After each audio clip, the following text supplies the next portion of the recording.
para pasok na pasok ang sarap hanggang buto. Then, saka natin titimplahan ng marinade. Maglalagay tayo ng Sprite, calamansi juice, toyo, oyster sauce, ketchup, paminta, bawang, brown sugar at siling na buyo. Saka natin to imemekos-mekos ng gusto. Ibababad muna natin ito ng mga 1 oras.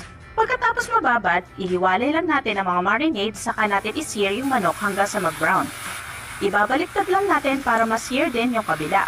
Babalik-balik rin lang natin to hanggang sa magpantay ang pagkaluto. Then, ilalagay na natin yung marinade. Takpan lang natin at pakuluin ng mga 10 minutes. After 10 minutes, baliktarin ulit natin para pantay ang luto. Lutuin lang natin ito hanggang sa matuyo yung sauce. Pag natuyo na yung sauce, i-brown pa natin para magmukha talaga siyang barbecue na may konting uling.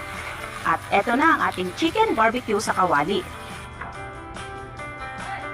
Perfect ito sa sukang maanghang na maraming sibuyas. Grabe, ang sarap!